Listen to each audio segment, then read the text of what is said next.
देखिए बच्चों, सवाल नंबर 9, प्रश्नावली 12.2 जिनके पास पुरानी किताब है, प्रश्नावली 11.1 जिनके पास नई किताब है। एक वृत्ताकार ब्रूच को चांदी के तार से बनाया जाता है। वृत्ताकार ब्रूच, ब्रूच समझते हो? नहीं, ये कानों में जो पहनते हैं, ठीक है, उसे ब्रूच कहते हैं। कैसे बनाते हैं ब्रूच? ये कोई लोग आजकल तो उंगलियों में पहनने लगे। एक वृत्ताकार ब्रूच को चांदी के तार से बनाया गया। चांदी के तार से बनाया, पहले तो वृत्ताकार बनाया, फिर क्या किया, जिसका व्यास 35 mm लिखा है, ठीक है, इसका व्यास कितना है?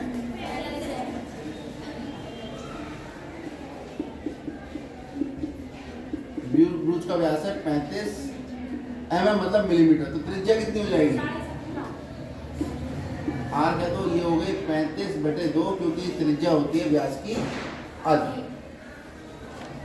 अब सोचो, 1 m अगर नहीं लिखोगे, mm का मतलब मिलीमीटर, इतना सा, और m ना लिखा तो मीटर हो जाएगा इतना, ठीक है। तो इस जो मात्रक है उसका बहुत महत्व है, ध्यान से देखो। तार को वृत्त के 5 व्यासों को बनाने में प्रयुक्त किया गया है। अब वो तार है, उससे पहले तो वृत्ताकार बनाया, फिर बनाए 5 व्यास। कितने? 5। 1 2 3 4 और 5 मैंने करो।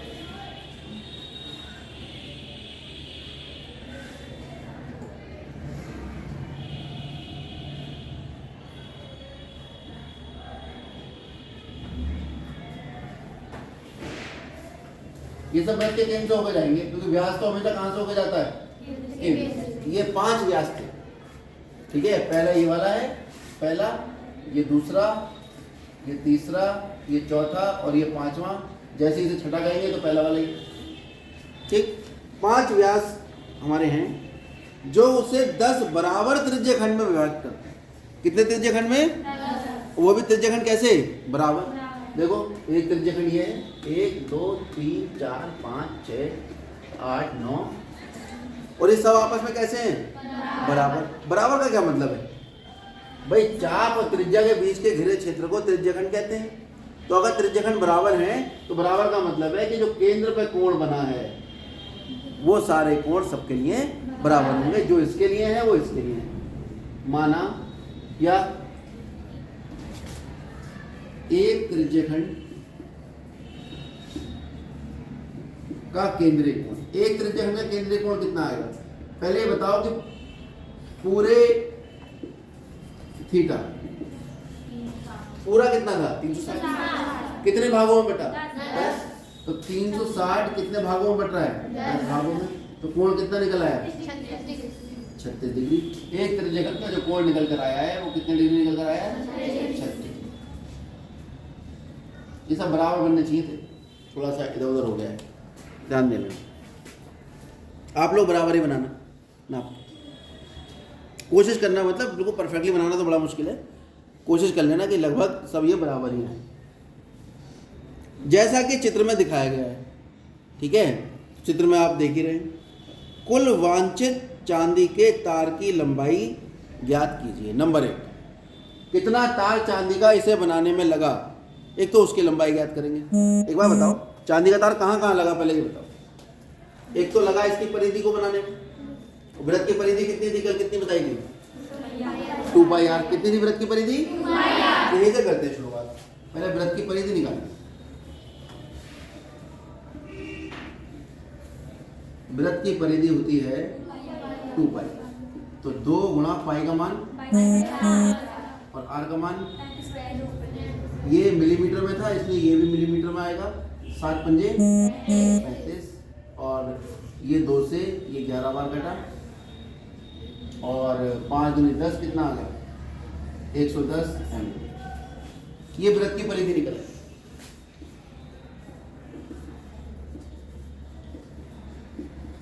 अच्छा, कितने व्यास बनाए हमने?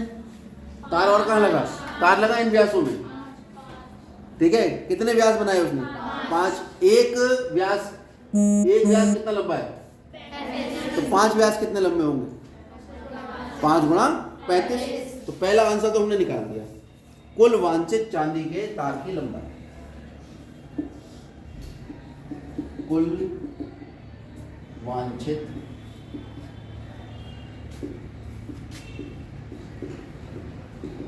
चांदी के तार की लंबाई कितनी आएगी बताओ।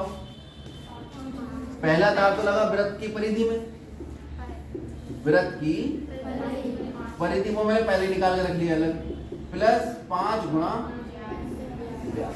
परिधि पहले निकली रखी है, कितनी है 110, प्लस 5 गुणा 35। आंसर किसमें आएगा मिलीमीटर। 110 प्लस 5 पंजे 25, 5 या 15 और 2 17, कितना आ गया भैया 5, 7 और 1 8, 1 और 1 मिलीमीटर। अतः कुल वांछित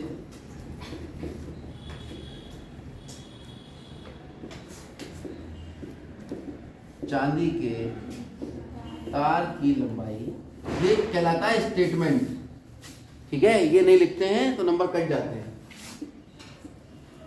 जिन बच्चों को फुल में से फुल लेके आने वो प्रैक्टिस कर लो ये लिखने की।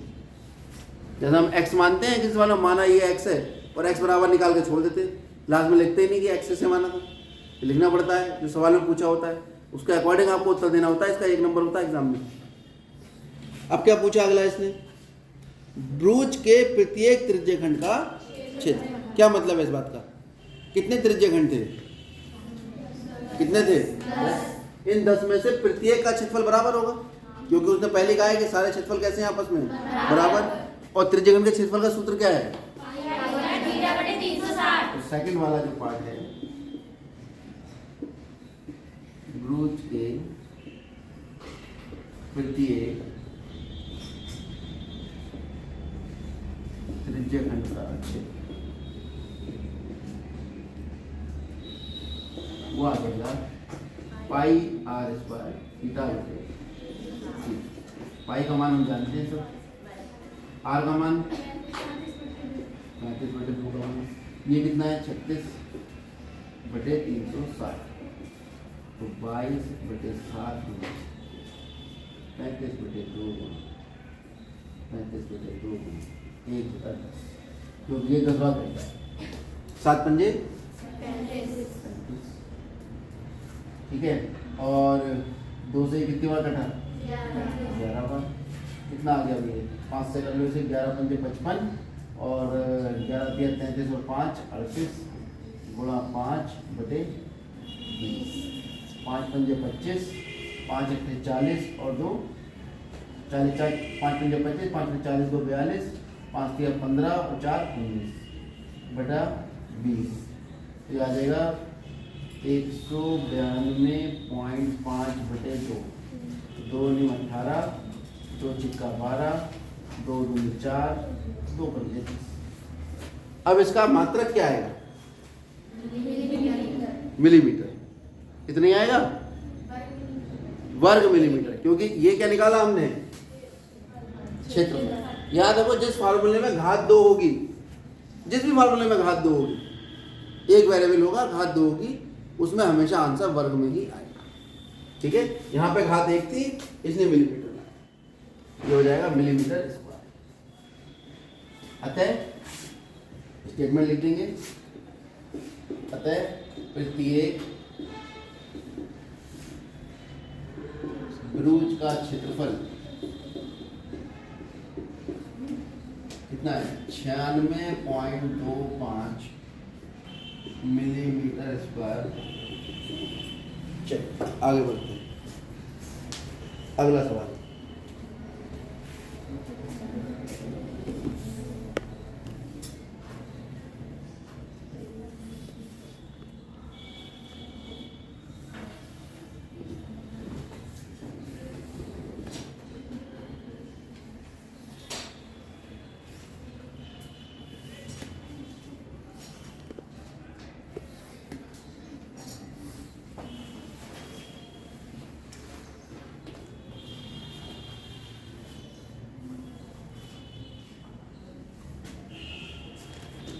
आठवां सवाल देखो, इसमें एक घोड़ा जो है वो घास चल रहा है। 15 मीटर भुजा वाले वर्गाकार घास के मैदान में कोने पे एक खूंटा बंधा है। ये है हमारे पास वर्गाकार घास का मैदान। इसके इस कोने पे बंधा है एक घोड़ा, एक खूंटा लगा है। इसकी भुजा कितनी है? 15 मीटर। कोने पे खूंटे से 5 मीटर लंबी रस्सी से घोड़ा बांध दिया गया है। अब मान लो ये रस्सी है 5 मीटर,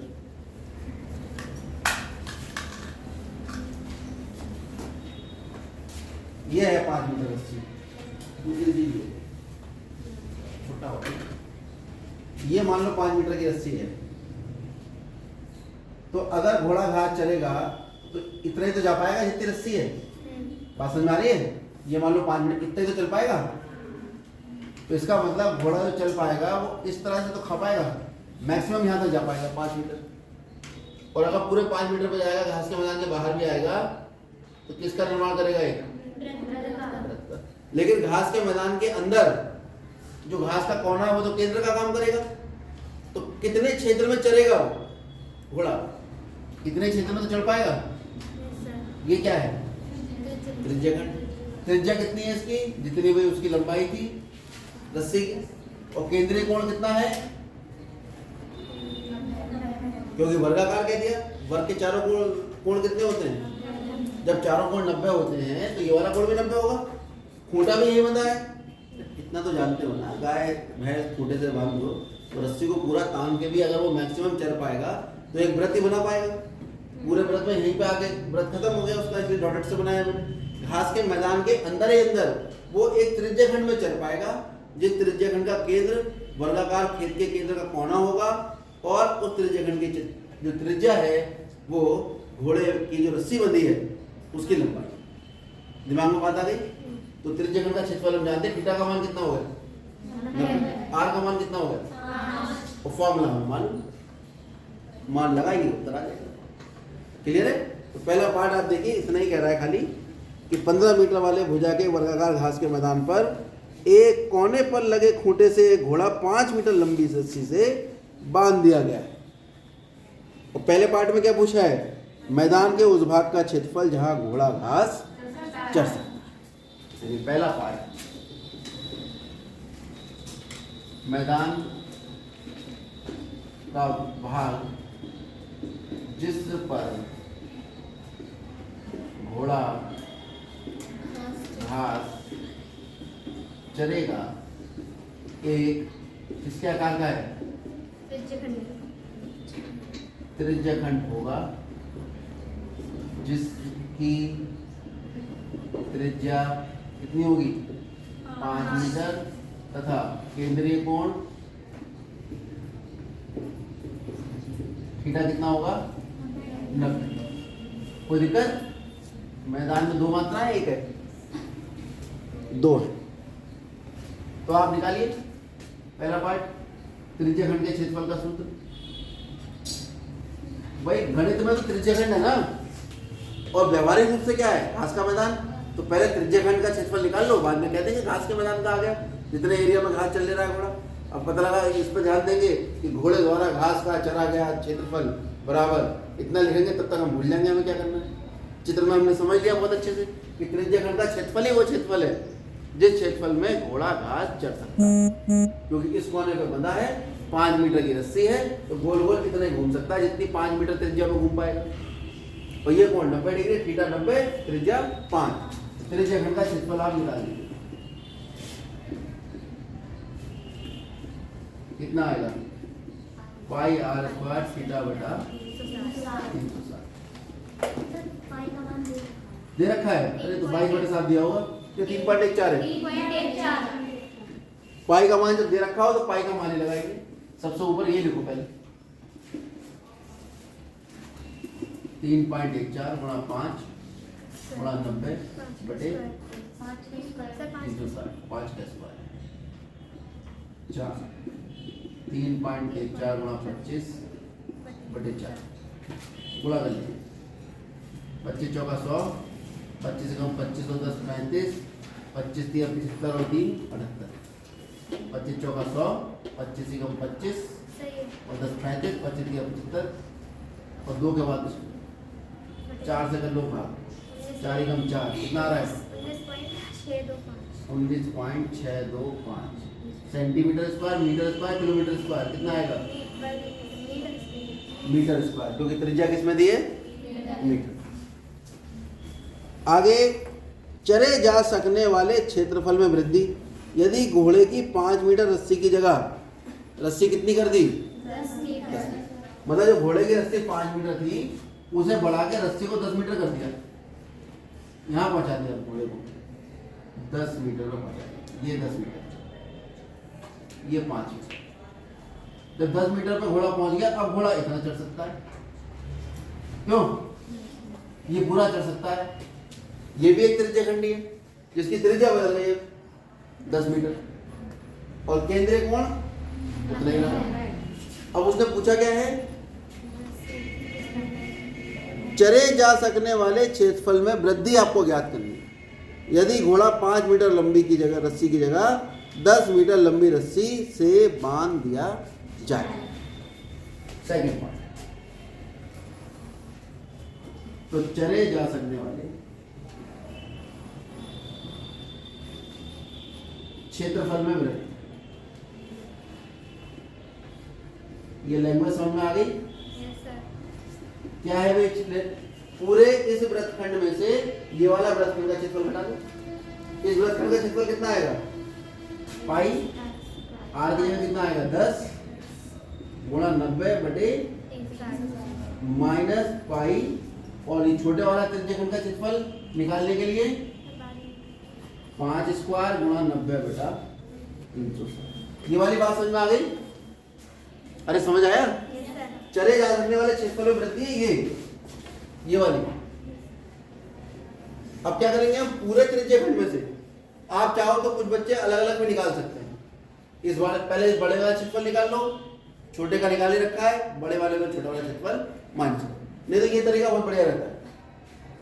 बड़े का क्षेत्रफल पाई 10 स्क्वायर गुणा थीटा बटे 360 माइनस छोटे का क्षेत्रफल पाई 5 स्क्वायर गुणा थीटा बटे 360। क्या फायदा होगा इससे आप यहां से कॉमन ले लोगे पाई गुणा 90 बटा 360, क्या बचेगा अंदर 10 का वर्ग माइनस 5 का वर्ग। यहाँ हल करना होगा। तो हमारे पास आ गया ये पाई तो था 3.14, ये हुआ 1/4 और 10 का वर्ग हुआ 100 और इसका वर्ग हुआ 25।